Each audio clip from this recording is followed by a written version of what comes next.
Vamos lá, senhores, vamos prosseguir hoje, né, nosso programa de penal geral, jornada longa hoje, hein, 4 horas, agradeço demais a paciência e a atenção.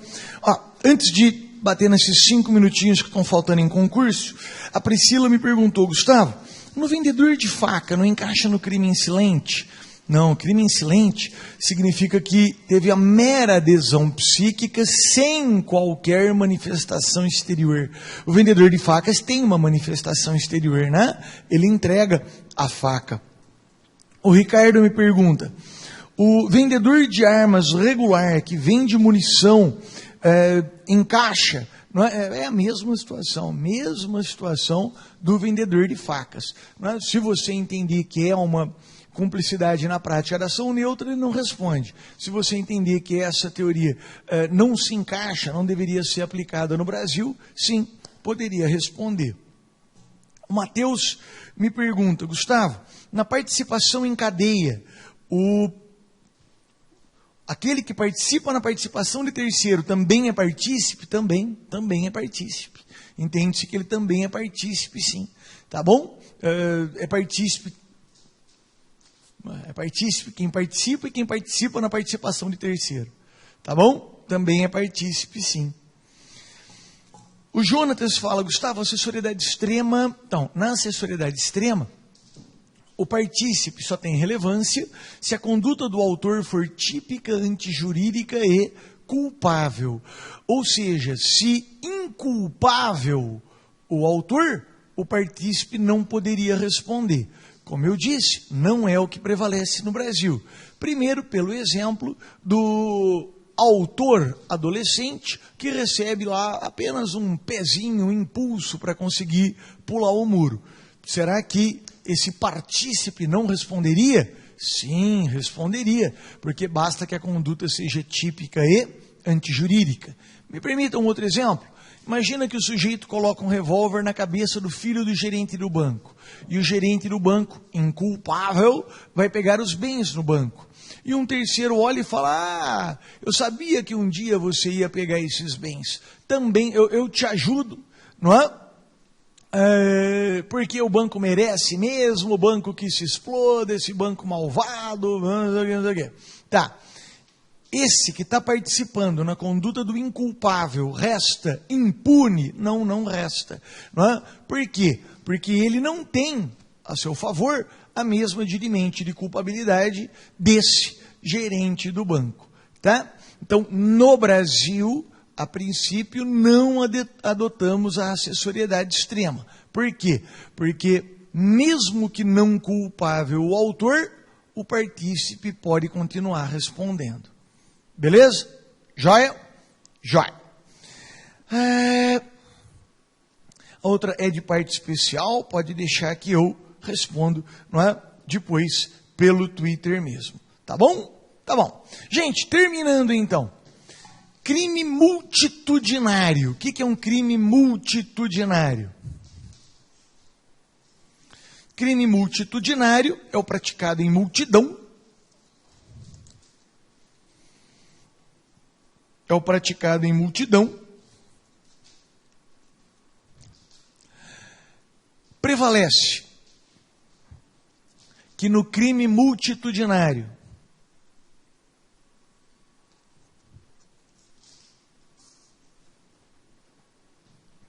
é dispensável a descrição detalhada. É dispensável a descrição detalhada da conduta proibida na denúncia, pois impossível. É dispensada a descrição detalhada da conduta proibida na denúncia, pois impossível.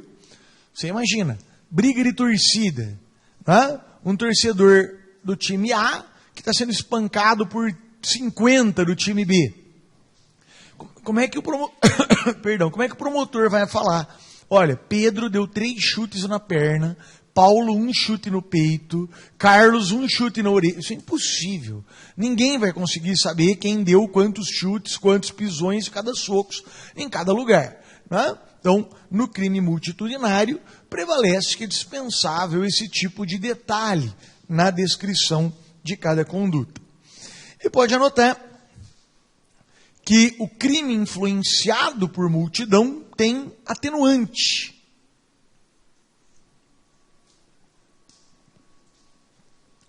O crime influenciado por multidão tem atenuante, pois o sujeito perde a identidade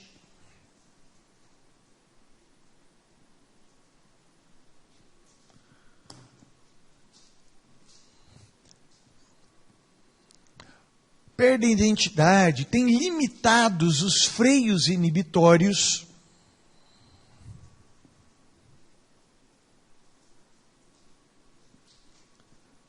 diante da multidão. Diante da multidão. Essa é a ideia. Quando você está no meio de uma multidão, você faz coisas que você não faria sozinho. Né? Eu sempre brinco com uma situação que aconteceu comigo. Né? Eu não falo palavrão. Né? Hoje estou até falando mais, percebo às vezes. Né? Mas eu nunca fui de falar palavrão, e até hoje me contenho demais e tal. Não adianta, frescura. Meus pais eram assim e tal, não podia falar palavrão, isso aqui e tal.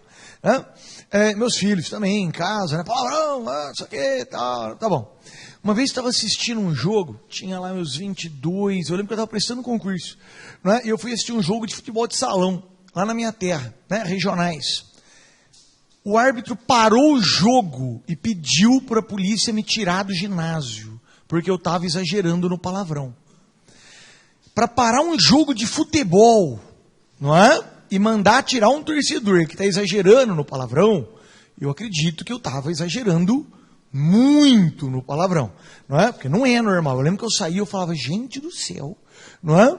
Isso consta em algum prontuário, em alguma investigação, quem é que vai deixar provar num concurso um cara que foi retirado de um ginásio de futebol por extrapolar no palavrão, não é? Porque é quase inacreditável. Isso aconteceu, não é?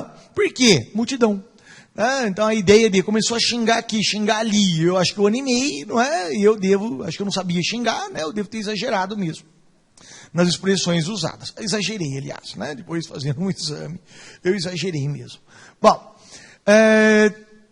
pode anotar que, no entanto, quem dirige a multidão, quem lidera a multidão, tem agravante.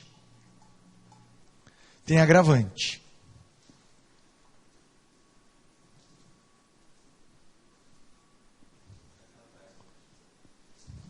Tá aqui. Valeu. Tem agravante. Só para você saber, a atenuante está no artigo 65, a linha E,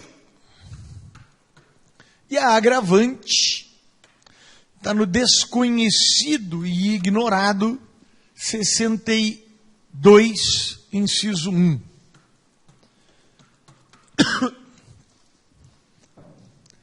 Para quem vai prestar MAGES, lembra do 62 na fixação da pena. Os tribunais cobram, porque ninguém lembra do 62. Todo mundo só lembra do 61. Né? Então, fique esperto no 62. Último conceito, escreva aí.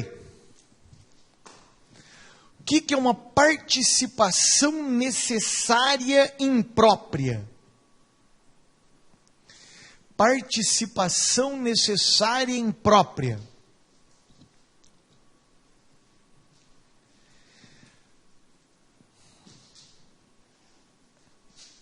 Participação necessária imprópria é a que ocorre nos delitos de concurso necessário convergentes ou paralelos. Nos delitos de concurso necessário, convergentes ou paralelos. Você lembra dessa classificação?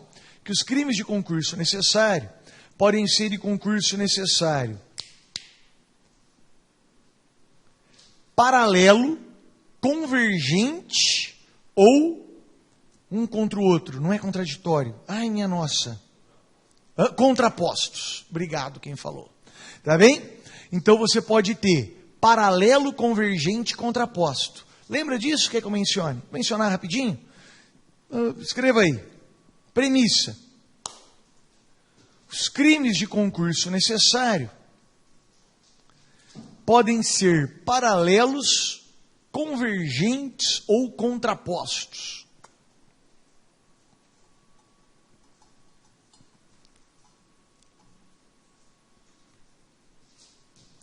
Paralelos,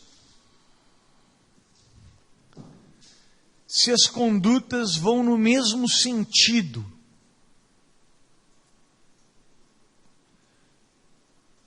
Como na associação criminosa.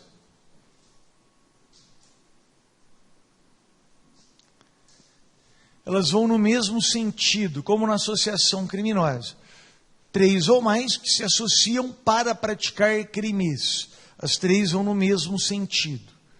Tá bem?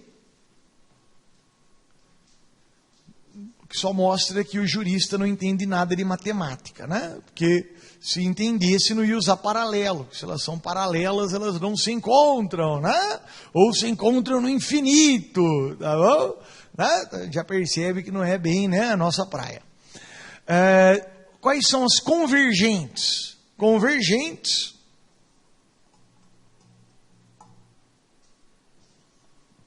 se uma completa a outra.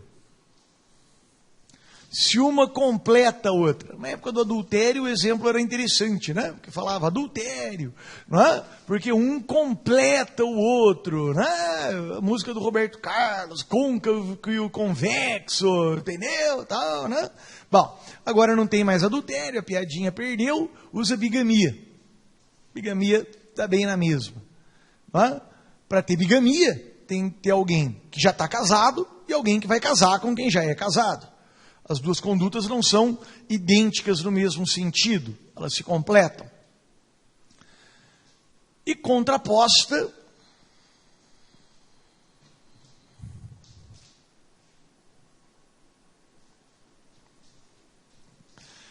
quando é um contra o outro, como no caso da rixa.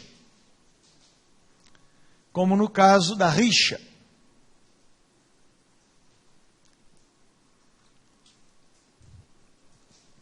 Pois bem, na associação criminosa e na bigamia, 2 ou mais pessoas, elas estão concordando, não é?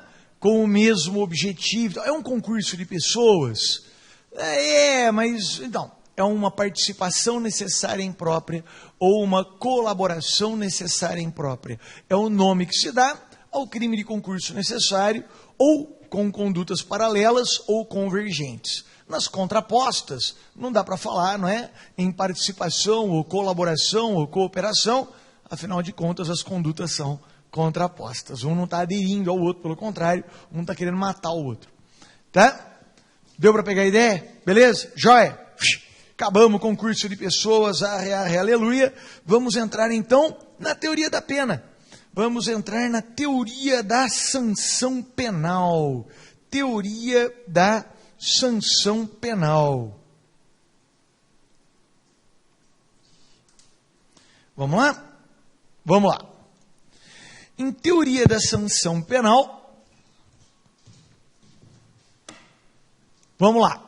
Escreva que sanção penal, que são 2 as espécies de sanção penal. Então, outro mundo agora, hein? São 2 as espécies de sanção penal. A pena e a medida de segurança. São 2 as espécies de sanção penal, a pena e a medida de segurança. A gente vai começar pela pena, pois a gente vai perder uma aula falando da medida, que é um tema também que parece cada vez mais candente nas provas e concursos. E será, viu? Porque a gente tem cada briga hoje com medida de segurança, nossa senhora. Mas vamos lá. Na última Magis mesmo, aqui em São Paulo, caiu medida, né? Está caindo bastante. Mas vamos começar pela teoria da pena. Pena.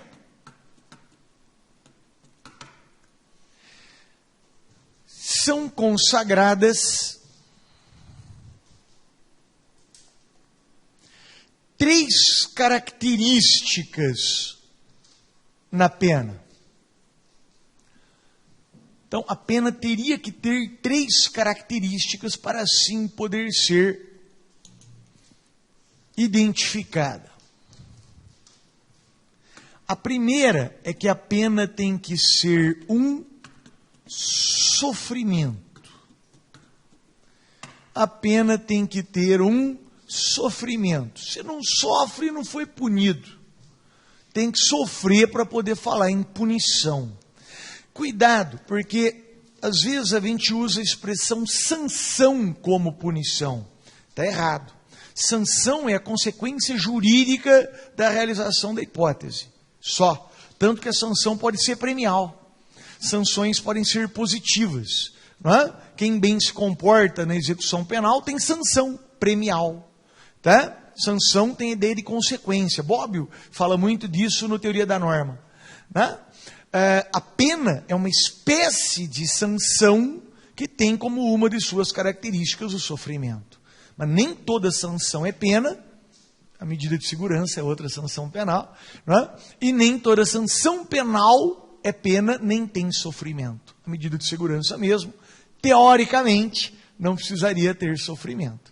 Tá bom? A pena sim. A pena se caracteriza pelo sofrimento. Segundo, a referência ao passado. Referência ao passado. O que é essa referência ao passado? A ideia de que só se pode punir por algo que se fez. Você não pode punir pelo que o sujeito irá fazer. Você só pode punir pelo que se fez. Interessante, né? Parece óbvio. Não é. Não é. Tá? Primeiro, que em outros campos do direito, você pode sancionar e punir o sujeito, né? Pelo que ainda não aconteceu. Pelo risco apenas. Né? Pela mera probabilidade, né? A ideia do direito administrativo, né? O Lesch usa esse argumento. O fiscal entra no restaurante e fala, olha, isso você não está seguindo o padrão de higiene X. E o dono do restaurante fala, isso é uma bobagem. Ele fala, não está seguindo, e isso pode gerar, não é, dano aos consumidores. Ao que ele responde, nunca nenhum consumidor saiu daqui com problema de saúde. Então, não precisa ter saído. Eu já vou te multar porque quero evitar o futuro. Tá? Então, a multa administrativa, ao princípio, não precisaria ter uma referência clara ao passado. Ela poderia ter uma referência muito mais intensa ao futuro. De qualquer forma, voltando para o mundo penal, assistiu Minority Report com o Tom Cruise, né, do Spielberg. Começa o filme, Tom Cruise quebrando um vidro, prendendo um cara em flagrante. Cara, o que eu fiz? Você não fez. Você iria matar a sua esposa. Tá? Não iria. Iria, nós temos certeza. Tá bem? E tem lá um mecanismo que traz certeza. Digamos que esse mecanismo exista. É pena? Não. Porque não tem referência ao passado. Poderia ser uma medida de segurança. Como? Tá, poderia.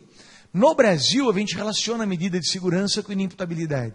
Mas isso não está na essência da medida de segurança. Pensa, medida de segurança. É uma medida para promover a segurança da sociedade. Tá? Essa é a ideia da medida de segurança. Por acaso, no Brasil, nós hoje relacionamos com inimputáveis. Não é? Até 84 não era assim. Até 84, imputáveis recebiam medida para a segurança da sociedade. Não é? E muitos outros países adotam medidas de segurança para imputáveis. Só que essa medida de segurança ela não se refere ao passado. Ela pode se referir ao futuro. No Brasil, ela também tem a referência ao passado. Isso é do Brasil. Não é uma característica da medida de segurança. Tá? A medida de segurança não necessariamente tem referência ao passado. No Brasil tem, não necessariamente. Beleza? Sabe onde isso chega? No direito penal do inimigo. O inimigo que é sancionado antes de fazer o mal, e lembra que o inimigo pode ser sancionado antes de fazer o mal? porque não dá para esperar ele fazer o mal, porque o mal é grande demais. É a ideia do cara que vai explodir a cidade, que vai colocar material radioativo no metrô, vai colocar bomba biológica no metrô. Se você esperar, ficou tarde demais. Lembrou da brincadeira? Então, o inimigo, quando você sanciona antes dele realizar o mal, isso não é pena. Isso é medida de segurança. O direito penal do inimigo trabalha muito mais com medidas de segurança do que com penas, porque não exige a referência ao passado. Bem interessante isso. Guantánamo. Guantánamo, muitos estavam lá porque poderiam fazer atentados terroristas. Mas o que eles fizeram? Não, ainda não. Mas iam fazer. Mas como é que você pode punir? Não é punição, não é pena. É medida para a segurança da sociedade. Tá? Medida de segurança.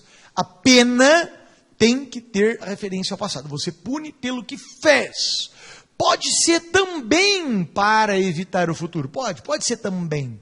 Também. Mas você pune o que fez na medida do que fez. Essa é a ideia da pena. Tá bem? Tá joia?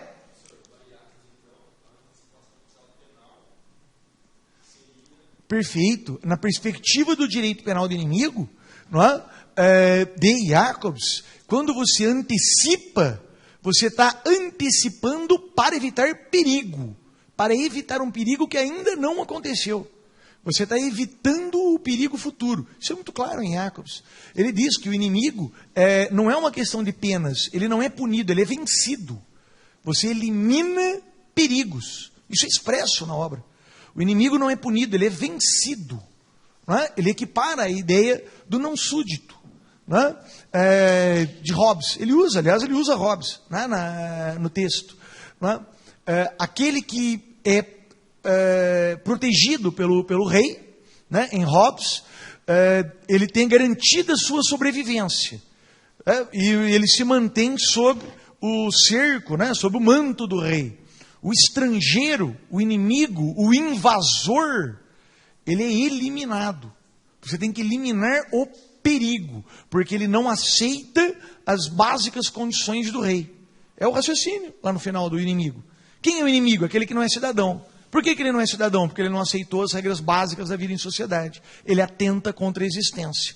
Ele é o invasor, ele é o estrangeiro, ele é o inimigo. Não é? É por aí, sem querer voltar, não é? Na questão do inimigo. Só mostrando a questão da consequência. Tá joia? Beleza? E é interessante, né? Eu confesso que eu adoro saber que os concursos hoje estão exigindo mais. Não é esse tipo de raciocínio de inimigo, de lei de ordem, jogando isso no debate, né? Que bom, que bom. Né? Os concursos estão parando um pouco, né? Dentre as abaixo, o que não é uma atenuante. Pô, jura por Deus que eu tenho que decorar as atenuantes? Deus do céu. Não é muito mais interessante discutir inimigo, discutir lei e ordem, discutir... Né? Muito mais interessante. Vamos lá. Muito mais importante. Né? Bom, aí é uma reflexão, vai. Terceira consequência.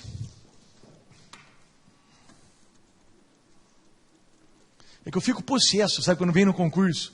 Né? A causa de aumento do favorecimento real é de 1/6 a metade, 1/3 a 2/5. Fala, sério? Né? Isso vai ajudar a vida de alguém, saber? Né? Ninguém sabe isso. Né? Para quê? Né? Prefiro discutir, né? Inimigo, lei e ordem. Né? Isso é bem mais legal. Mas a terceira característica é o devido processo legal. A pena exige um devido processo legal.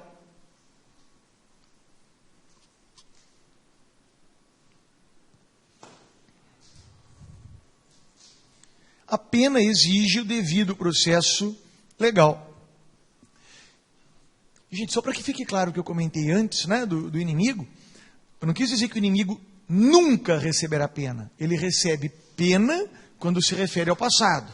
Mas ele pode receber sanção sem referência ao passado, e nesse caso não seria uma pena. Deixei isso claro, né? Tá, então tá bom. Mas vamos lá. Devido processo legal. Para ser pena, tem que ter um devido processo legal. Tá bom? Exemplo. Imagine um policial pegou um jovem com maconha na praça. Aí ele pega o jovem e fala, você gosta de maconha, né? E você vai me prender? Eu não.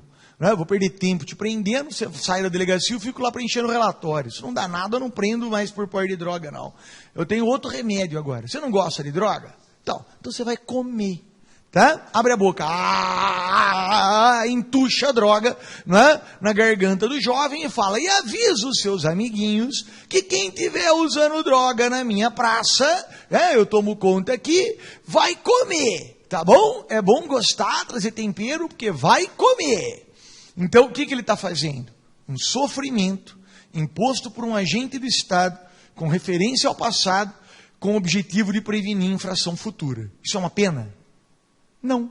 Não por quê? Porque não teve devido processo legal. Para ser pena tem que ter, em essência, devido processo legal. Muita gente fala que na ditadura brasileira tinha pena de tortura. Não, não tinha. Não é? Para ter pena, teria que ter devido processo legal e condenação à tortura. Não tinha previsão legal de tortura, não tinha devido processo e não tinha condenação. Aquilo não era pena de tortura.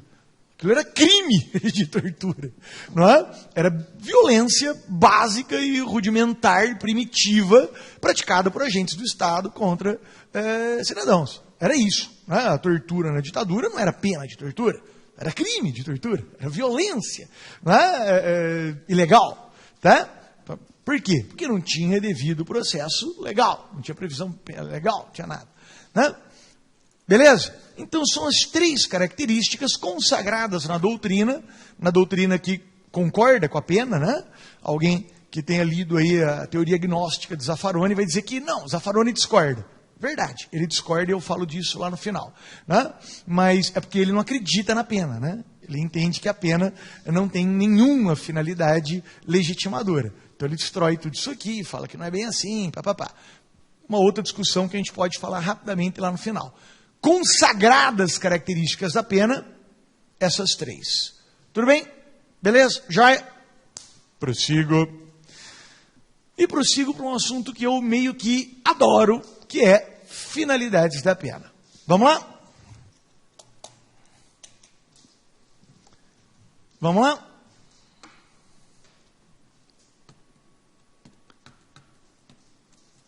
Finalidades da pena. E que felizmente tem caído cada vez mais também, o que me enche de alegria. Bom, quando a gente fala em finalidades... Opa, eu já errei aqui já, né? Finalidades da pena, claro. Finalidades da pena. Normalmente na doutrina você encontra três teorias. As chamadas absolutas ou retributivas, as chamadas relativas ou preventivas e as chamadas mistas ou ecléticas.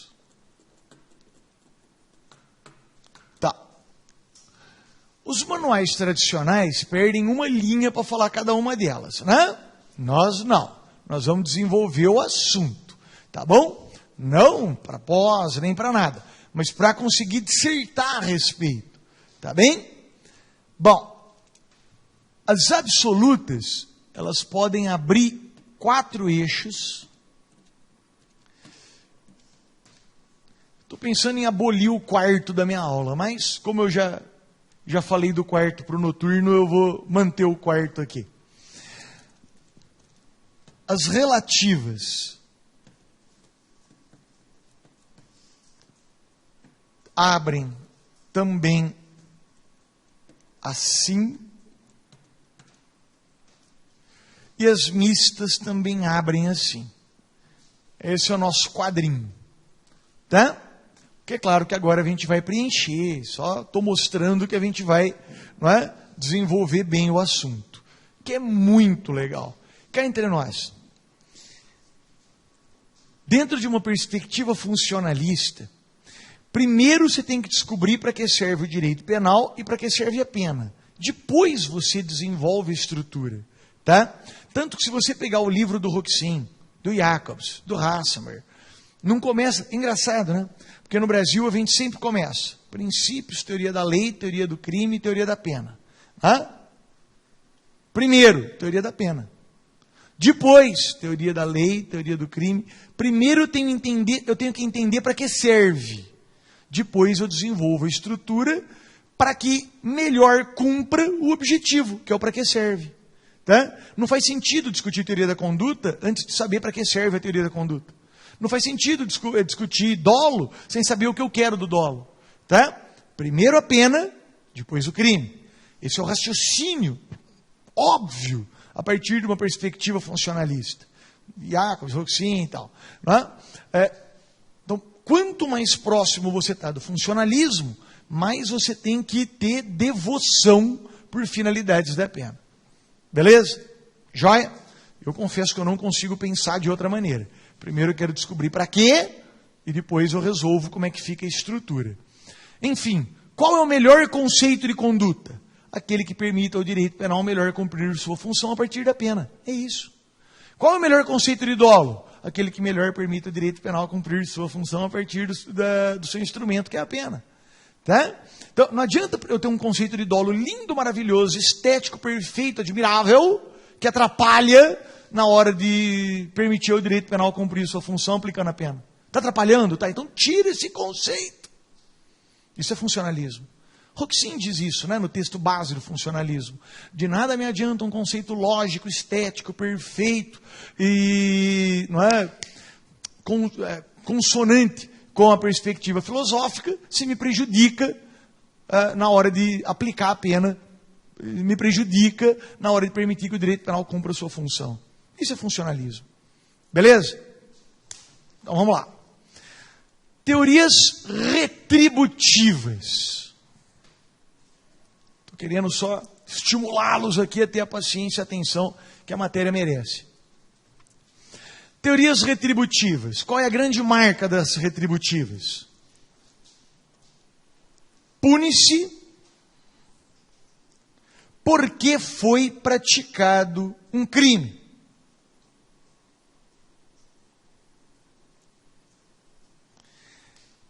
Ponto. A referência é exclusiva ao passado. A referência é exclusiva ao passado. Exclusiva ao passado. Então, sempre tem que ter referência ao passado. Mas pode ser só ao passado, ou pode ser ao passado para mudar o futuro. Tá? Aqui é só o passado. Por isso que ela é retributiva absoluta. Pune-se porque foi praticado um crime. Tá? A primeira ideia é a da pena vingança. Pena vingança. Ai, lá vai falar de povo primitivo. Vou. Só vamos ver quão primitivos. Tá? Quais são as características da pena vingança? Primeira, responsabilidade objetiva. Responsabilidade objetiva. Ou seja, pune-se mesmo sem dolo ou culpa. Por quê? Porque o importante é vingar. O importante é que alguém sofra porque a vítima está sofrendo. Tá? Cá entre nós, será que não é assim que você pensa até hoje? Toda vez que você sofre, você não pensa de quem é a culpa, se é sua ou de terceiro, como se não existisse sofrimento sem culpa. Tá? A primeira coisa que você faz é querer culpar alguém. É sempre assim. Poderia dizer, lembro quando perdi meu avô, não é? Que foi uma grande inspiração para que eu tivesse seguido o direito e o direito penal. Não é? Eu cresci ouvindo meu avô contando as histórias, ele era tribuno do júri, só sabia falar disso, nunca ouvi meu avô falando de futebol, céu, pescaria, nada, falava de direito. Não é? Faleceu aos 92 anos advogando. Quando eu recebi a notícia, a primeira ideia foi, eu vou lá descobrir quem foi o médico que deixou ele morrer. Não é? Eu preciso descobrir quem foi o culpado. Tá? 92 anos. Ele não tinha um pulmão desde os 50. Né? Todo dia tomava uma cerveja para rebater o calor do conhaque. Tá? Ele falava, né? Não, eu tenho que tomar cerveja porque o conhaque esquenta. Eu tenho que tomar cerveja para rebater, né? Para equilibrar e tal. Tá? E foi até os 92 advogando. Né? Eu queria descobrir um culpado. Tinha que ter um culpado. Como é que eu podia estar doendo e ninguém evitou a morte do meu avô com 92 anos nessa situação de saúde? Porque é assim. Então não interessa dolo ou culpa, interessa que alguém sofra. Segunda característica, que é muito próxima da primeira, mas que é mais específica, até mais forte, é a chamada responsabilidade flutuante. Responsabilidade flutuante. Então a responsabilidade é objetiva, não precisa ter dolo ou culpa, e a segunda é responsabilidade flutuante. O que é isso?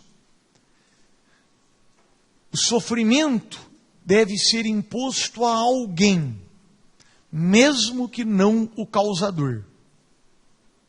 O sofrimento deve ser imposto a alguém, mesmo que não o causador. Alguém tem que sofrer. Alguém. Tá? Poderia dar um exemplo geral, um exemplo pessoal. Um exemplo geral. O Batomushi. Né? Muitos vão se lembrar, uma tragédia que aconteceu no Rio de Janeiro já há algumas décadas.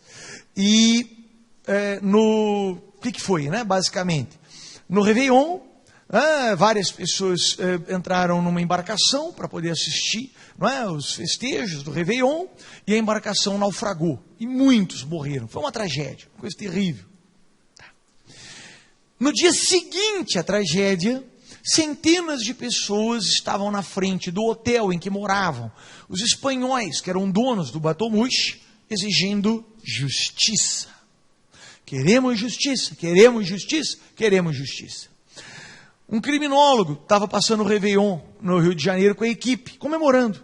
Na hora que ele viu, ele falou, não resisto, preciso fazer, né, uma pesquisinha aqui, vamos lá. Dia seguinte, ninguém tinha qualquer tipo de resposta precisa sobre a causa do naufrágio. Dia seguinte, uma perícia complicadíssima. Podia ter 1000 causas, um meteoro, uma combustão, um atentado terrorista, uma baleia bateu, sei lá. Tá? Mas no dia seguinte as pessoas estavam exigindo justiça. O que vocês estão querendo o que aqui? Justiça. O que é justo? Não, as pessoas morreram e os donos estão ali na piscina. Não é? Tá. O que é justo? Não, não, eles não podem ficar ali, não é? Usufruindo uma piscina enquanto a embarcação deles acabou gerando. O que precisa? O que você quer? Quer que a gente pegue esse sujeito e jogue no mar também? É isso? Não é isso. Mas eles precisam ser julgados. Mas bater neles, o que é? Não, precisa ser feita justiça. Uma semana depois sai uma reportagem na Globo dizendo que a Capitania dos Portos teria liberado uma lotação muito maior do que a suportada pela embarcação. Tá? Adivinha o que aconteceu? Centenas de pessoas na frente da Capitania dos Portos exigindo justiça. Tá? Agora era a Capitania dos Portos. Se saísse uma outra reportagem 2 dias depois... O importante é alguém tem que sofrer. Eu fui vítima de uma tentativa de latrocínio, 20 para 21, horroroso. Eu parei o carro na frente da casa da minha namorada, vi um cara correndo com um revólver na mão, na minha direção, para assaltar. A casa estava vazia. Na hora, me dá a impressão que foi isso que passou na minha cabeça, o medo, não é, de ser rendido e levado para casa. Né? Eu peguei e resolvi fugir. Achei que dava tempo de ligar o carro, engatar, acelerar, tirar o carro, o cara não teria chegado ainda, né? Óbvio, na hora que eu liguei o carro, o cara estava com a arma na minha cabeça. Como eu já tinha ligado, já tinha engatado, eu disparei, né? Eu andei, né? Movimentei o carro. Como eu senti a arma aqui, eu baixei a cabeça. Eu abaixei a cabeça, ele abaixou também e disparou. Tal, né? Eu senti aqui o queimar, né?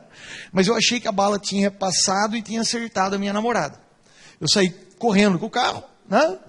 O cara veio atrás ainda disparando de moto, veja só, mas não acertou o carro. Mas eu via, né, aqui o tiro e tal, eu entrei num supermercado e ele fugiu, né? Durante o trajeto eu tinha certeza que ela tinha sido alvejada. E ela que viu a cena tinha certeza que eu tinha sido alvejado. A minha sorte, absurda, tá? A bala parou numa placa de aço que tem entre o vidro e a porta, que dá sustentação ao vidro.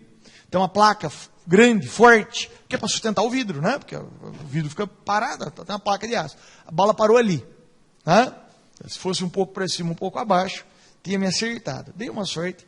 Bom, fui levado para a delegacia de polícia para reconhecer, né? Fazer reconhecimento fotográfico. Eu vi o sujeito. Eu vi ele correndo na minha direção, de campo aberto, iluminado, tá? Confesso que eu nunca lembrei do rosto dele. Nunca. Coisas que o cérebro acho que faz para te proteger, né? Psicologia explica isso. Mas onde que eu quero chegar? Eu fui reconhecer os álbuns.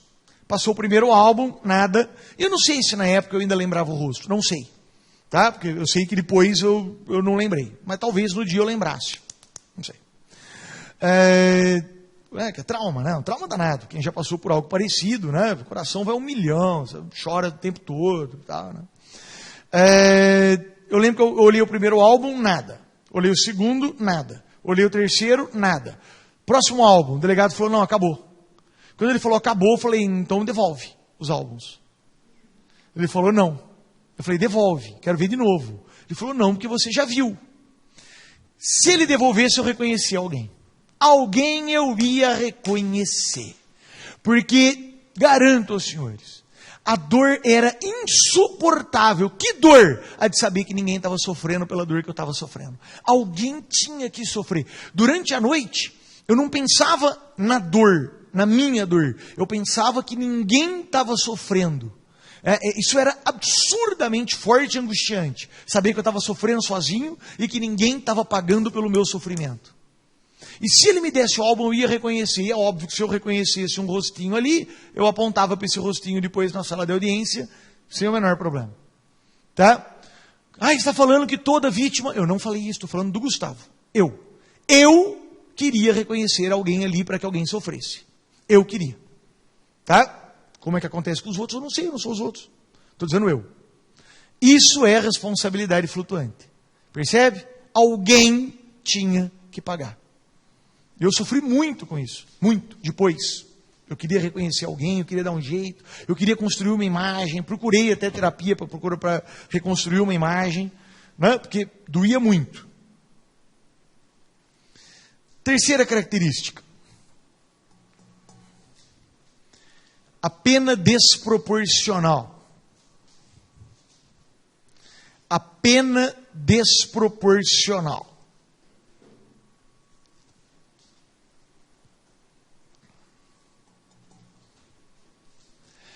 Como assim? Ora, se eu vou aí e te dou um soco, você me dá um soco de volta? Não, você me dá 10. Tá? Porque é assim que funciona a vingança. A vingança não é proporcional. Ela é reação sentimental, então ela é desmedida. Tá? Quando você vinga, você vai além do mal. Isso é normal. Isso faz parte do jogo. Tá? Tá. Vamos para a próxima. Eu não vou ditar, é só uma reflexãozinha, ainda mais que nós estamos com 4 horas. Tem um trecho de Nietzsche, na Genealogia da Moral, acho maravilhoso, que ele diz assim, não vou ditar, é só para... Na história humana, o castigo não se fundamenta no ato do delinquente, mas na raiva e na dor pelo dano sofrido. Qualquer dano encontra seu equivalente e pode ser compensado realmente na dor de terceiro, que pode ser seu causador. Pode. Não necessariamente deve. Tá? É Nietzsche. Não quer dizer que está certo, nem nada. Mas eu achei muito bonito quando encontrei essa construção aqui.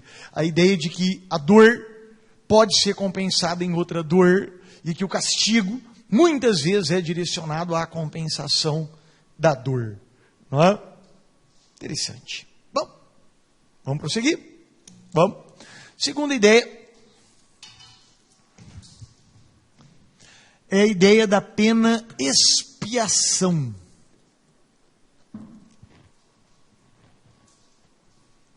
A ideia da pena expiação.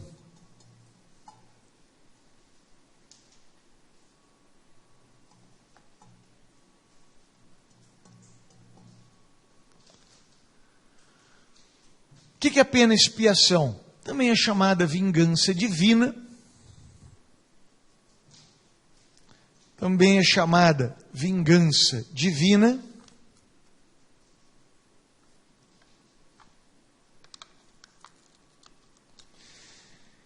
A pena tem como objetivo purificar o infrator e reconciliá-lo, purificar o infrator e reconciliá-lo com a divindade e com a sociedade.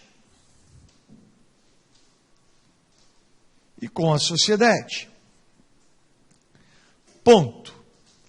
Tem vértice humanista. Pois não quer eliminar o criminoso, e sim tem vértice humanista, pois não quer eliminar o criminoso, e sim salvá-lo.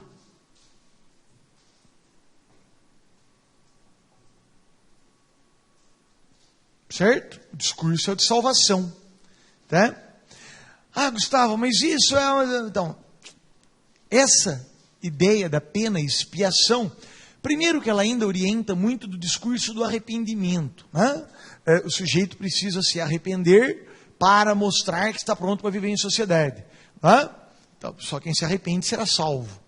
Não é isso? Eu tenho formação católica. Quando eu me confesso, o padre pergunta, você está arrependido? Né? Depois que eu falo que eu estou arrependido, ele me põe na penitência. Tá bem? Então, a ideia é, né, que você tem que estar arrependido para poder ser salvo. Não é essa a ideia? E muito se cobra do arrependimento do infrator também no direito penal. Mas eu não quero chegar nesse detalhe. Quero tocar no assunto, escreva aí, que a pena expiação tem seu auge no direito canônico,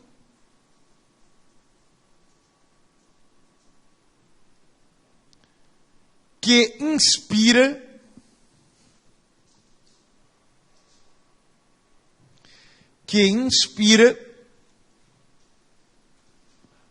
a prisão em isolamento, a clausura, a prisão em isolamento, a clausura. A pena de prisão, ela não era o eixo da pena até o direito canônico. Ela até existia, mas muito mais como prisão processual, tá? Ai, Gustavo, eu assisti o Gladiador ficou preso. A pena do gladiador era ficar preso. A pena do gladiador era ser levado aos leões. Ele ficou preso processualmente, esperando o cumprimento da pena, para que ele não fugisse, não se matasse. Tá? Então, a prisão tinha um viés muito mais processual do que pena até o direito canônico. E o que a ascensão do direito canônico, e muitas vezes sua confusão, não é, com o direito comum, traz para a ideia da pena? A clausura. Quando você tem o pecador, você pega o pecador do meio social, cheio de pecado, e tranca numa clausura. Porque na clausura, ele só vai ter contato com a sua alma, que é a centelha divina. E nesse contato único com a alma, que é a centelha divina, ele consegue encontrar a redenção. Tá? Esse é o raciocínio da clausura no direito canônico, que acaba sendo, não é, o germe que vai trazer, não é, o regime fechado em isolamento. Tanto que o lugar em que se cumpre regime fechado em isolamento, deveria ser, né, pela letra da lei, como é que chama? Penitenciária. É o lugar para cumprir penitência. Tá bem? É o lugar de clausura. Então, a pena expiação é a primeira inspiração da arquitetura da prisão como eixo da pena privativa de liberdade. Não estou falando se isso é bom ou mal. Estou falando que isso é histórico. Tá? Você tinha muito mais pena de morte, muito mais pena de mutilação, muito mais pena de açoite, muito mais... Bom, ela vira o eixo, não é, na ascensão do direito canônico. Depois ela vai acabar, não é, ganhando outras justificativas. A segurança, a inocuização, vamos falar disso já. Mas a inspiração, a primeira grande inspiração, vem na pena expiação. Tá joia? Ponto. Prossigo. Terceira. E essa terceira merece que você grife, que você tudo. Porque é um dos dois grandes eixos da pena no Brasil. A pena justiça. A pena justiça. Por que punimos? Pune-se para fazer justiça.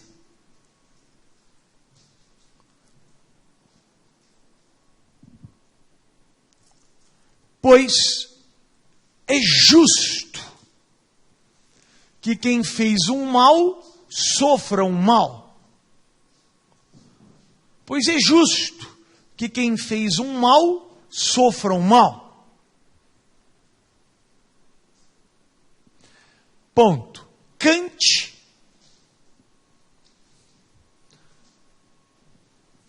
ensina que a justiça é um imperativo categórico.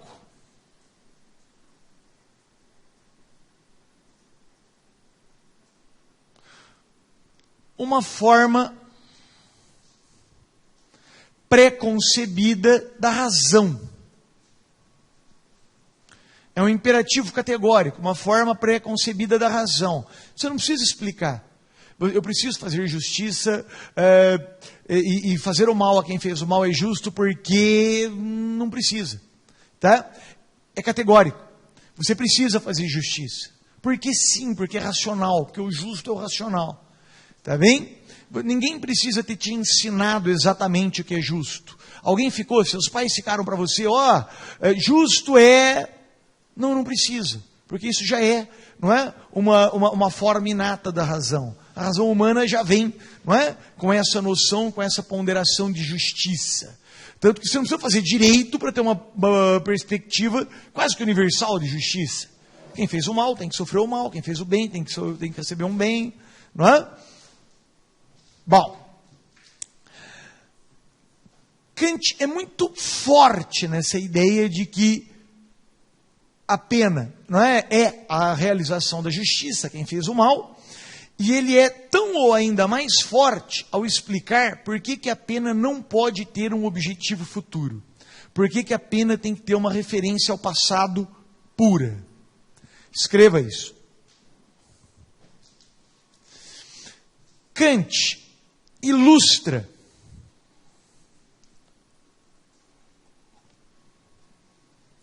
a pura referência ao passado.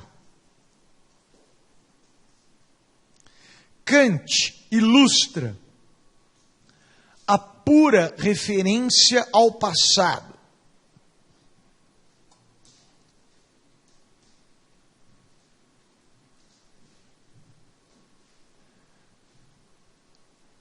Da pena para fazer justiça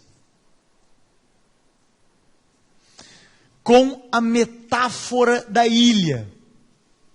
Com a metáfora da ilha, que já caiu também no concurso, que é muito famosa. Como que é a metáfora da ilha? Escreva. Mesmo que a comunidade de uma ilha vá se extinguir,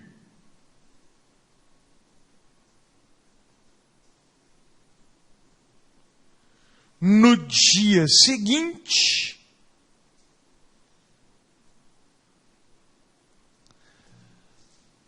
as penas devem ser cumpridas e os condenados, as penas devem ser cumpridas e os condenados executados. Como é que é? Kant dá o seguinte exemplo. Imagina que a comunidade de uma ilha vai se extinguir amanhã. Não necessariamente todos vão morrer, pode ser. Mas pode ser que a comunidade, cada um vai para o seu lado, não interessa. A comunidade vai acabar amanhã. O que deve ser feito hoje? Executar os condenados à morte. Para quê? Para fazer justiça. Para quê? Não tem para quê. É justo. Se é justo, tem que ser feito. É um imperativo racional. É um imperativo categórico. Beleza? Joia? Ah, mas não é para nada no futuro. É para a justiça. Beleza? Beleza? Beleza? Beleza? Beleza. Eu lembro dos maiores penalistas, né, da Espanha, o Munhoz Conde, dando essa aula, ele brincava, né, falava, isso só podia vir da cabeça de um alemão. Né? O mundo vai acabar amanhã e ele quer executar condenado. Não, nós latinos, vamos beber cerveja, o mundo vai acabar amanhã, tem que beber muito, não é? Chama o condenado para beber também, não é? Vai acabar amanhã. Tá? Bom, piada à parte, essa é a metáfora da ilha. Mas por que tem que ter pura referência ao passado, não pode ir para o futuro? Essa é uma construção de Kant que nunca foi respondida. Tá? Interessante. Escreva. Kant ensina que a pena não pode ter um objetivo futuro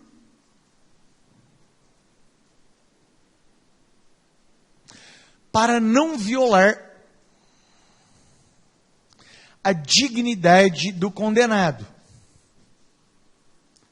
Para não violar a dignidade do condenado. Explico. Em Kant,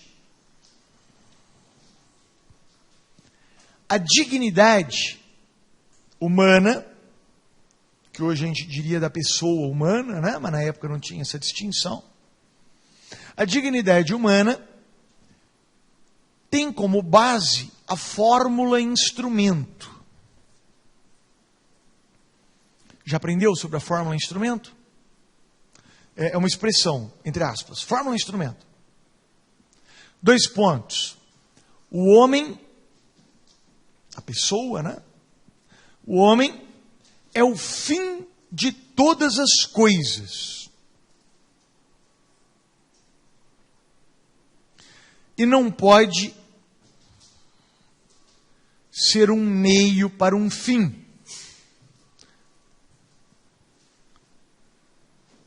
E não pode ser um meio para um fim. Ponto. As coisas são meio. O homem é fim. Tá? Isso é maravilhoso. E isso para humanos, nossa, tá? É a base da ideia de dignidade. Tá? Vem dessa perspectiva da fórmula instrumento. O que isso tem a ver? Tudo. Quando você pune alguém para prevenir crimes, você está usando o condenado como um meio para um fim, para prevenir crimes. E isso violaria a sua dignidade. Tá bem? Isso é um raciocínio kantiano. Tá bom? Escreva aí. Ora, se a pena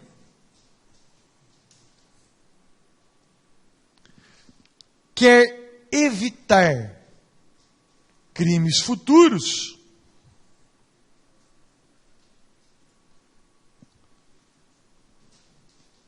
usa o condenado como meio.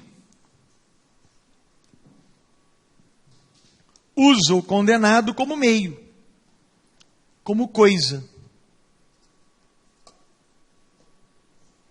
O que viola a sua dignidade. O que viola a sua dignidade. Por isso que Kant diz que a pena tem que ser o justo. O sujeito só pode receber o que é justo para a sua conduta. Só. Pelo passado. Não para o futuro. Tá? E por que eu tenho que fazer justiça? Não é para o futuro? Não, tem que fazer justiça porque é justo. E o justo é racional. O homem faz justiça porque ele é racional. Acabou. Tá bem? Tá joia? Não pode ser para mudar o futuro. Senão você está usando o homem como meio. Beleza? Joia? Essa é uma crítica kantiana que nunca foi respondida, o que não quer dizer nem que ela esteja correta, nem que a perspectiva de pena de Kant esteja correta. Nada disso. Né? Mas é uma crítica que todos que vão comentar dizem, olha, então essa crítica você tem que deixar de lado, você tem que superar, você tem que fazer de conta que não. Não é? Eu lembro do Figueiredo Dias, ele fala, não, então essa crítica é uma crítica válida, mas nós sempre instrumentalizamos os outros. Não é? Numa relação de trabalho não tem uma instrumentalização.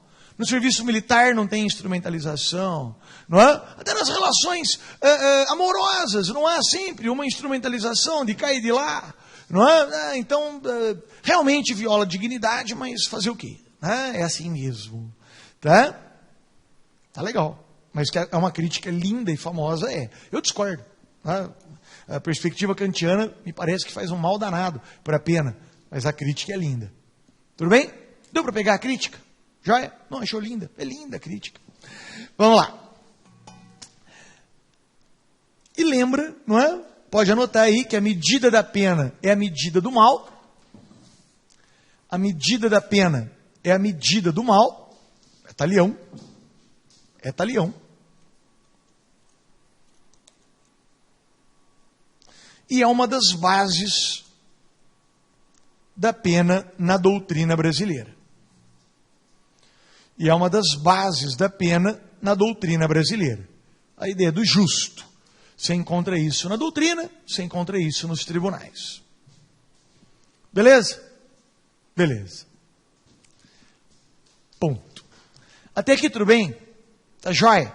Tá jóia. Eu estou pensando até em tirar essa quarta aqui da minha aula. Eu vi uma vez num concurso, assim mesmo não era a alternativa certa. Né? Mas vamos lá, escreva. A pena como anulação normativa. Em Hegel.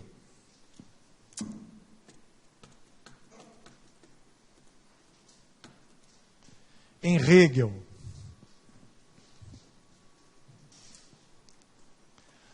Bom, eu gosto de falar da pena como anulação normativa, porque me parece que é a chave para entender Jacobs.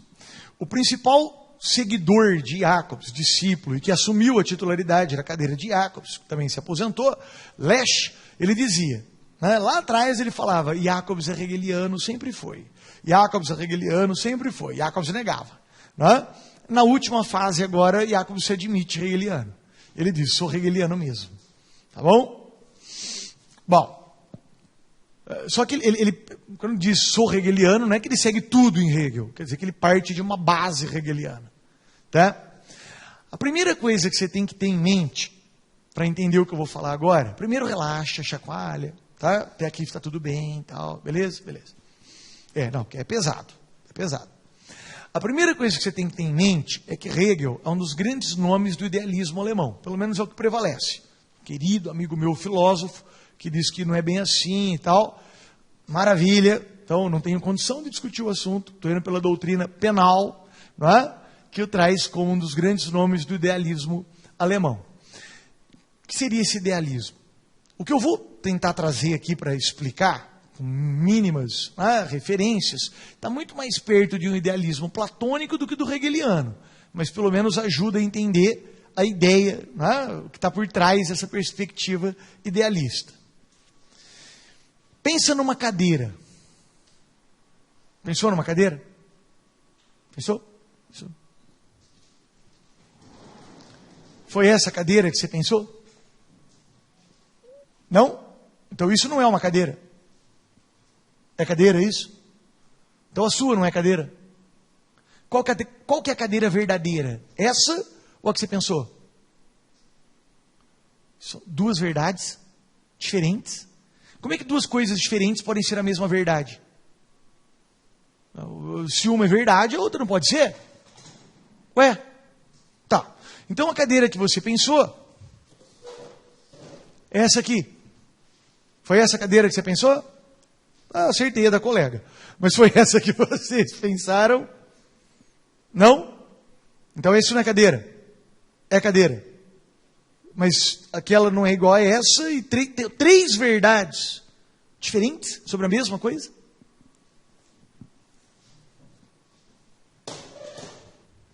Isso aqui é cadeira? Não? Por quê? Porque não é para sentar. Virou cadeira? Não? Por quê? Porque a verdade da cadeira não é perceptível pelos sentidos. A verdade da cadeira é a ideia de cadeira. E tudo que é perceptível pelos sentidos pode e deve ser enganoso. Não confie. A ideia cadeira é a verdade. Então você tem que resolver as coisas nas verdades, não nesses detalhes sensíveis e enganosos. Tá bem? Hegel está preocupado em discutir o crime e a pena na verdade, na ideia de crime, na ideia de direito, na ideia da pena.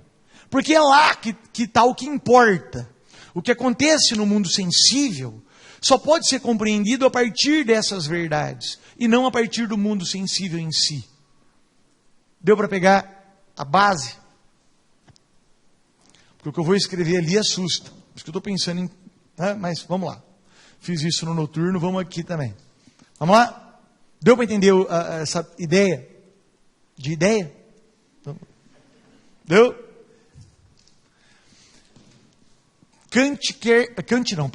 Tira. Hegel quer a anulação do crime no mundo ideal. Anulação normativa. Como? Então escreva aí. Em Hegel, a pena anula. Em Hegel, a pena anula o crime. E com isso, restabelece o direito. E com isso, restabelece o direito. 2 pontos. O crime é a negação do direito. Concordam? A pena é a negação do crime.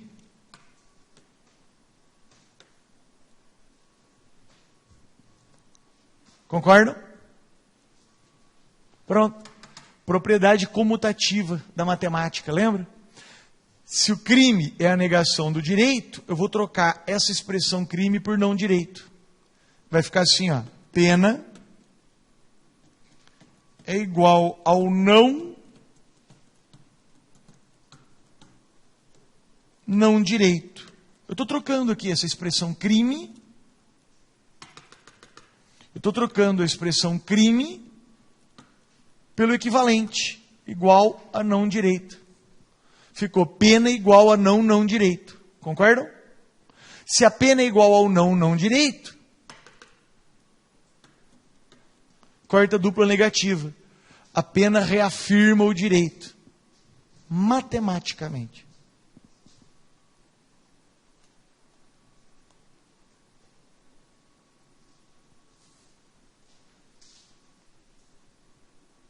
Deu para entender a equação? Claro que a gente olha e fala, o que é isso? Mas eu garanto ao colega que eu vou chegar em Jacobs, eu vou falar alguma coisa, explicando Jacobs, o colega vai falar, mas eu acabei de escutar isso. Escutou mesmo, em Hegel. A única diferença é que Hegel faz isso no mundo ideal. Jacobs estoura isso para a sociedade. Tá? Vamos chegar lá já. Mas deu para pegar a brincadeira em abstrato? Em abstrato, como é que Hegel resolve a pena? A pena é a anulação do crime. Por isso que tem que ser aplicada. Porque eu preciso anular o crime. Porque anulando o crime eu reafirmo o direito. Prova isso. Provo com matemática. Prova de outro jeito. Não preciso, porque a verdade é essa. Se atribui a Hegel, claro que são aqueles exageros, né? Que ele teria feito uma determinada teoria da sociedade, e aí um dos seus discípulos falou, a teoria é maravilhosa, só que a sociedade não se comporta assim. A sociedade está errando. A sociedade. Tá? Porque a ideia era perfeita. Se os fatos não estavam combinando, problema dos fatos. Tá? Os fatos estão errados, daqui a pouco eles chegam lá. Tá bem? Beleza? Que é a brincadeira, né? Desse apego ao abstrato, ao ideal. Deu para pegar a ideia? Beleza? Beleza? Beleza. Posso dar um exemplo? Porque eu não quero alongar nisso aqui, eu só quero usar essa ideia, né, de anulação normativa para explicar Jacobs depois. Usar essa equação, na verdade. Até a equação está tudo bem? Eu tenho certeza que está difícil de você falar, não estou concretizando, porque não é concretizável. É abstrato, é ideal. Tá? Mas quer ver? Você tem uma ordem real, jurídica, racional, que é matar é proibido, matar é proibido, matar é proibido. Um homem mata outro. Ele é racional. Como esse homem é racional, ele acaba de propor uma nova ordem. Uma nova ordem cujo conteúdo seria matar é permitido, matar é permitido, matar é permitido. Então eu tenho a ordem real racional do direito dizendo matar é proibido, matar é proibido, matar é proibido, matar é proibido. E eu tenho uma proposta de nova ordem que é matar é permitido. Porque como o homem é racional, quando ele mata, ele solta um comando racional, uma nova proposta. Essas duas ordens podem conviver? Não, porque elas são contraditórias. Então o que eu preciso? Anular essa proposta do criminoso. Como é que eu anulo? Com a pena. Eu preciso ir lá e anular. Como é que eu anulo? Punindo. A pena anula essa nova proposta, e essa nova proposta reforça o direito. O direito sai livre de novo, o direito sai prevalecendo de novo. Deu para pegar a ideia? Joia? Eu não resisto. Qual que era o comando mesmo que o criminoso estava propondo? Matar é permitido. Então no mundo dele, matar é permitido. Então nós vamos homenageá-lo. Tá? Sabe como? Consagrando a sua proposta de mundo nele. Ele não está falando que matar é permitido? Em homenagem, vamos condená-lo à morte. É assim que Hegel explica a medida da pena. É o talião. Por quê? Porque fazendo no criminoso o que ele propunha ser a nova ordem, você pune, anula e consagra a racionalidade do criminoso nele. Viva a racionalidade. Ele não dizia que matar é permitido? Então, vamos matá-lo para consagrar a sua ordem. Interessante.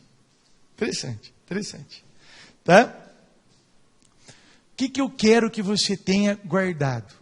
A ideia de que, em Hegel, no mundo ideal, a pena anula o crime, e anulando o crime, reforça o direito. Tá? Anula como? Explicação matemática. A equaçãozinha que está na lousa, se puder colocar de novo a equaçãozinha. Técnica, pode colocar de novo, por favor. Ó, aqui. Aê. Quando eu chego perto sempre. Beleza? Beleza? Vamos lá. Puxa, eu vi aqui pergunta, falei, nossa, vou tomar uma lambada, mas não, está tudo bem. Vamos lá, vamos lá? Vamos lá. Ah, claro que é abstrato, gente, mas é isso aí. Ponto, prossigo. Teorias preventivas.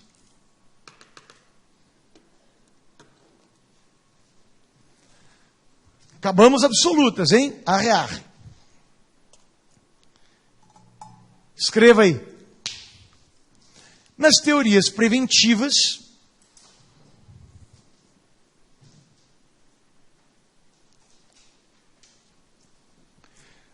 a pena tem como objetivo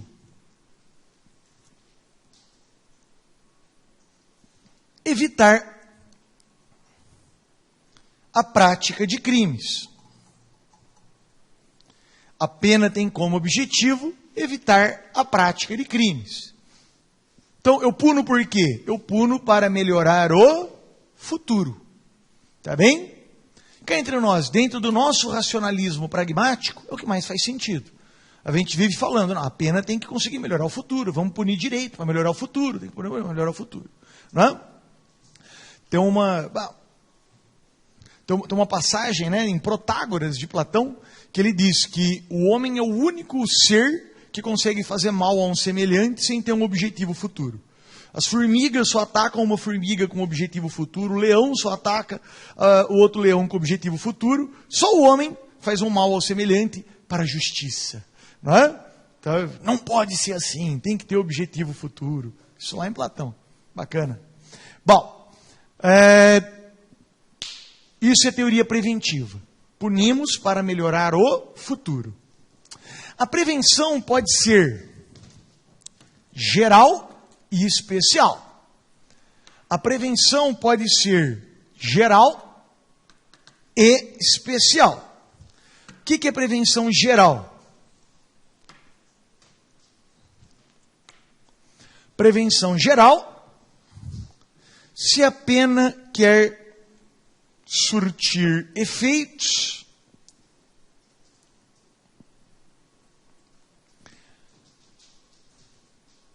em toda a comunidade. Então, ela quer atingir a comunidade. Ela quer atingir a comunidade. Beleza? Beleza. Então, prevenção quer mudar o futuro. Prevenção geral quer atingir a comunidade. Estamos bem? Ó, eu estou aqui então, estou na geral. Passamos por aqui, chegamos aqui. Estamos de bem? Estamos de bem. A geral pode ser negativa ou positiva.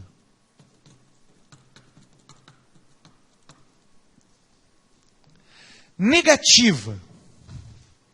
Então, a geral pode ser positiva ou negativa. Negativa. Grifa, põe estrelinha, porque é o segundo grande eixo da pena no Brasil. Quando a gente pensa em pena no Brasil, a gente está falando de Kant e de prevenção geral negativa. O que é prevenção geral negativa? O grande nome, o grande artífice é um alemão chamado Feuerbach. Escreve Feuerbach, você já viu em tudo que é livro de penal, não tem como falar de penal sem mencionar Feuerbach. Tá? Para ter uma ideia da importância dele, os alemães dizem que ele é o pai do direito penal alemão.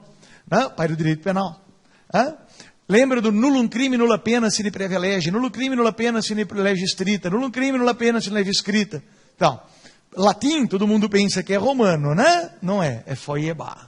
Tá? Quem estrutura a legalidade é Feuerbach. Tá bem? Bom, em Feuerbach, escreva aí, a pena tem como objetivo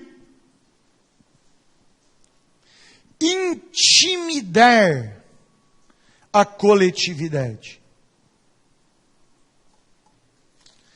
Pelo exemplo do suplício.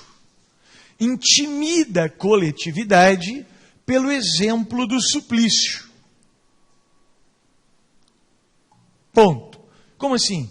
Você mostra o condenado sofrendo, todo mundo olha, fica apavorado e fala, eu não quero aquilo para mim. Beleza? Ponto. É um contraimpulso criminoso. É um contraimpulso criminoso. Pois o homem sempre busca o prazer e repele o sofrimento. Pois o homem sempre busca o prazer e repele o sofrimento. Fato. Ninguém quer sofrer, todo mundo quer prazer. Ponto. A pena deve trazer sofrimento maior, a pena deve trazer um sofrimento maior do que o prazer do crime. O crime não pode compensar. A pena deve trazer um sofrimento maior do que o prazer do crime. Ponto. Deve ser evitada a impunidade, pois a ameaça só cumpre a função com a certeza da pena. Deve ser evitada a impunidade, pois a ameaça só cumpre a sua função com a certeza da pena. Se o sujeito tiver esperança na impunidade, ele não se deixa ameaçar, acabou a teoria, acabou tudo. Tá? Agora, o próprio Feuerbach diz que a pena não é legal. Interessante. Claro. O bacana é a ameaça da pena. Vou ditar isso, mas olha que bonitinho o raciocínio do próprio Feuerbach. Lembrando que ele tem crítica. Né? Aí ele diz, não, mas eu não quero um direito penal de penas. Eu quero um direito penal sem penas. Porque quando você aplica a pena, quer dizer que o direito penal não cumpriu a sua função. A força do direito penal não está na pena. Está na ameaça da pena. A pena é uma droga, um mal, uma porcaria que a gente tem que fazer para que todos continuem acreditando na ameaça. O centro, o foco, o cerne do direito penal não é a pena, é a ameaça. A pena é só algo que a gente tem que fazer para manter a ameaça. Interessante, bem interessante. Escreva aí. Em Feuerbach, mais importante que a pena é a ameaça da pena. Ponto. A aplicação da pena permite concluir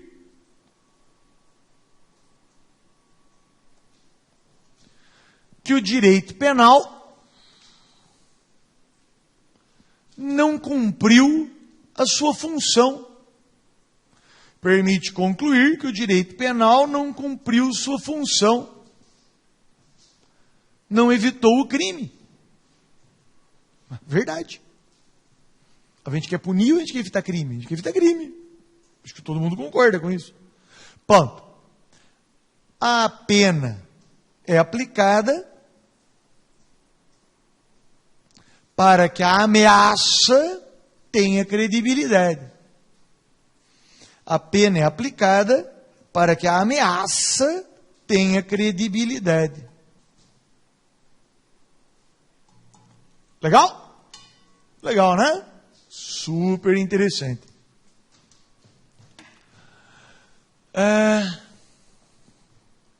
Vamos lá.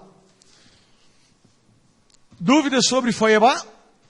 Você não acredita muito nisso? Não é a base do nosso sistema punitivo? Pune para servir de exemplo. Pune para intimidar. Joia? Joia. Eu sempre brinco quando eu falo do Feuerbach, conto, né? Que o que eu sofri com isso.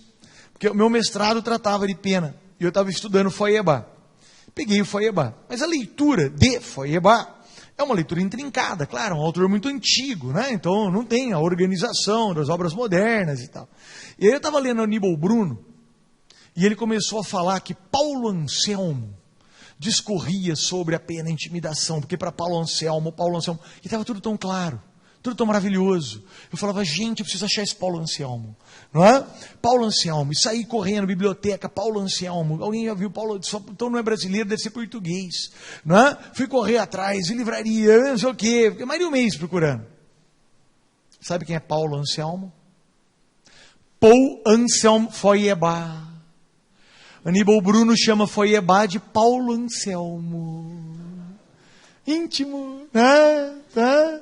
Não é o máximo, né? Eu quis pôr fogo na obra de Aníbal Bruno, né? Que é fantástica, maravilhosa. E o que ele falava era ele explicando o Feuerbach, por isso que estava claro, por isso que estava maravilhoso. Não é? Ódio. Fazer isso também no manual, Hans.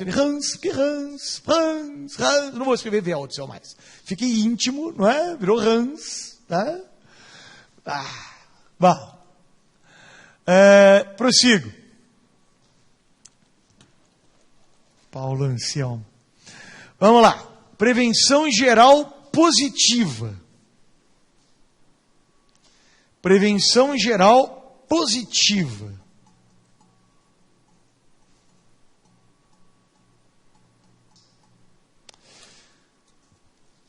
Tem sua base, tem suas bases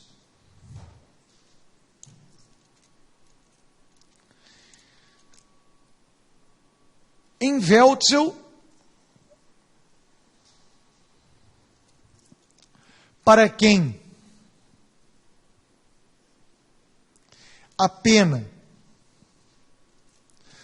tem uma função ético-social, tem sua base em Weltzel para quem a pena tem uma função ético-social. Weltzel, não, o pai do finalismo. E para muitos, tem inspiração em Durkheim.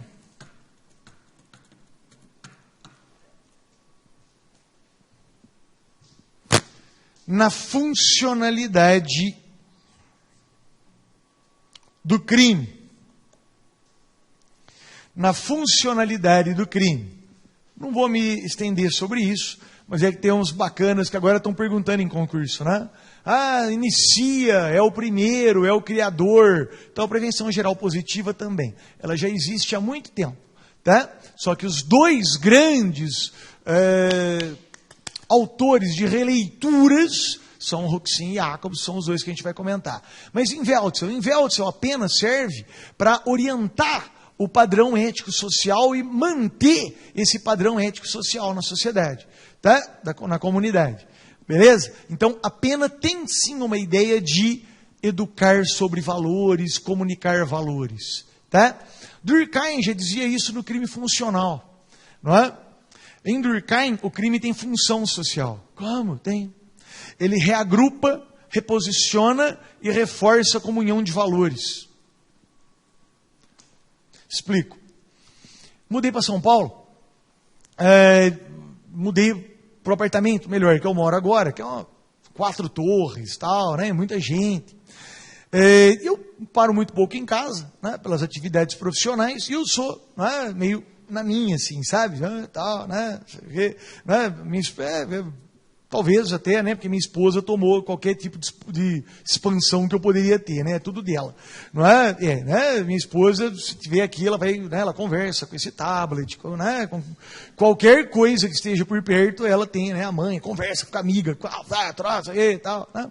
Então, bom, eu não tenho, ou nunca tive, eu não tenho mais esse perfil, né? Eu brinco, né? Que ela não, eu levanto a mão, ela não deixa eu falar, né? Só ela pode. Mas, prosseguindo, feito desabafo, né? Eu invejo, né? Essa capacidade, mas eu não conhecia meus vizinhos, é aí que eu quero chegar, tá? Não conhecia. Morava já há 1 ano no prédio novo, não conhecia os vizinhos. Muitos não conhecem os vizinhos. Até que teve um furto no prédio. Entraram, arrombaram uma porta. Todos foram convocados a descer. Nós nos conhecemos, nós nos integramos. E nós reafirmamos o nosso compromisso com os valores mais caros aos moradores. De segurança, de comunhão, de preservação dos filhos, preservação dos... Ou seja, só a prática do ilícito foi capaz de reintegrar uma comunidade dispersa que reafirmou os seus valores. Isso é Durkheim. Tá? Durkheim diz que o crime tem função social. Se não tivesse o crime, desagregava. O crime agrega. Interessante, né? Bom, como é que a gente chega nisso em Roxin e Jacobs? Escreva aí. Escreva aí.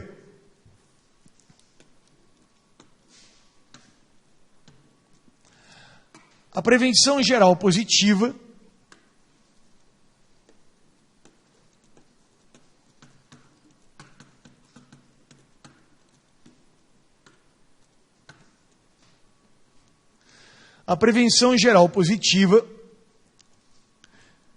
tem duas vertentes consagradas.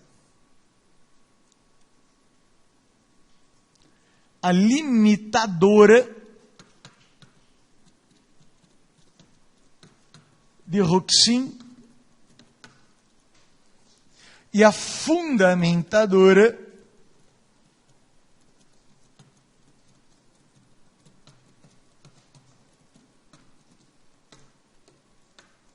de Jacobs.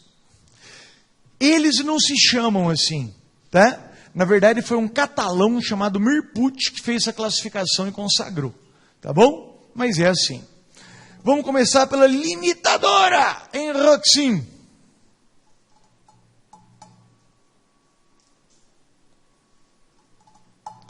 Na próxima aula. Acabou o tempo, chegamos até aqui, senhores. Muitíssimo obrigado pela sua atenção e pela sua paciência. 4 horas não são moleza. Fico ao dispor. Até a próxima.